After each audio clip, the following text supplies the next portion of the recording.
actually get to some DGUs here. It might happen. All right, let's talk about State Senator Kimberly Lightford's husband exchanged gunfire with at least one suspect during a carjacking earlier this week.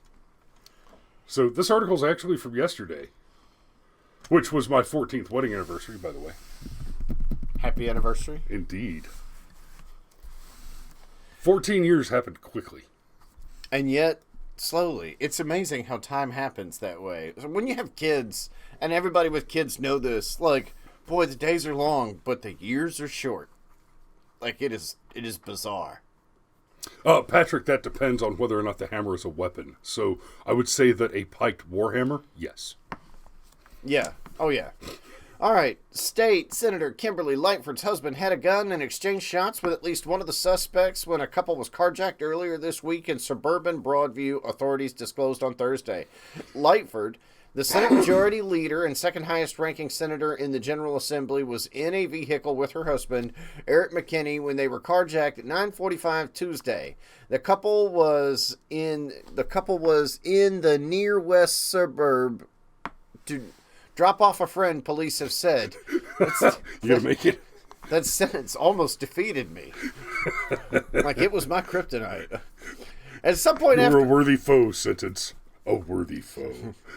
At some point after Lightford and McKinney were ordered out of their black Mercedes SUV, there was an exchange of gunfire between McKinney and at least one of the carjackers, Broadview Police Chief Thomas Mills said Thursday. Mills said that McKinney is a concealed license holder. I mean, good for him, but that shouldn't matter. No one was hurt during the incident, which occurred in the 2000 block of South 20th Avenue. The suspects, who were masked, drove away in the Mercedes and a Dodge Durango SUV. Yeah, wait a minute. They exchanged gunfire after they were out of the car. Oh, no, BRM it. Like and nobody totally. was hurt. No. Oh, I see what happened. My big fat finger hit two buttons. It was just supposed to be that one.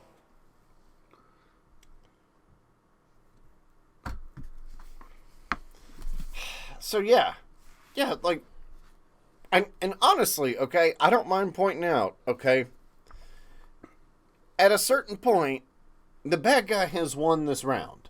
Yes. And if you're exchanging gunfire after they're driving away in the car they have stolen from you... You're not exchanging gunfire at that. Well, maybe. I mean, you're technically... There could be somebody leaning out the window, returning fire. Yeah, but at that point, like, the bad guy wins. It sucks.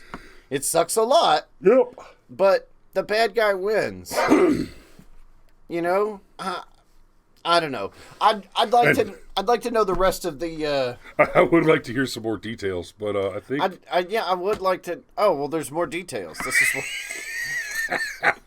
Real quick, just for Patrick's comment there, says, I think a group of dudes walking around with claymores, battle axes, and warhammers would be fun. I, too, have been to Nero and the occasional Renaissance festival. I concur. Yeah, you know, the problem is, man, and unless you're like a U-size, a claymore is just not a practical weapon. And even for a U-sized guy, like, your arms have to get tired at a certain point. Like, claymores... Believe it, despite being swords, most of their damage is crushing damage. Yep. Because, wow. Because a claymore is basically a semi-sharpened 2x4. Told them to take whatever they want. And a long one.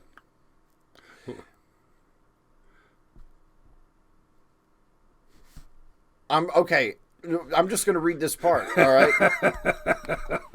I begged them not to shoot us, and I begged them not to shoot my husband, not to shoot me, Lightford said, according to WGN-TV Channel 9. I told them to take whatever they want. They took everything off me that I had of value, and I offered the car, and my husband slid them the keys.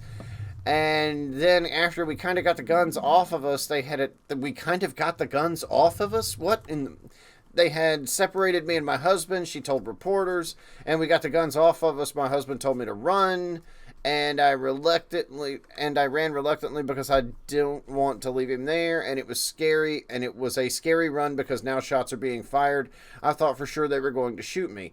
The carjacking occurred about 30 minutes after a Christmas event hosted by Broadview Village officials. Man, this is like Die Hard in an SUV, right? Right. Carjackings in the town have been minimal, unless, I guess not. Yeah, there's no more. I'm still trying to understand, like, they get them out of the bad guys have enough sense to get them out of the car, separate them, take everything off of them, but they leave a gun on the husband? Like, Steve said, I defunded the police. Then I had to beg for my life. No sympathy. oh, that's, damn, son. Wait, is she one of the, Apparently, yes. Oh, yeah. Oh, yeah. Oh, yeah. I mean, she's from Chicago, so I think you could just, like... It's one of those things where, like, you could line up anybody from Chicago, and they would probably be a defund the policer. So, let's... Coming up on time, man. Let's do another one. I'm pretty sure she's a defund the policer. I think actually Alex and Danny talked about her last night, now that I'm really thinking about it. Pro defund the police State Senator Kimberly Lightfoot says she begged for her life during recent carjacking and says she's been traumatized by the crime. Steve's on it. Steve's on to something there. Save lives, ban Chicago. Yeah, save a horse, ride a cowboy.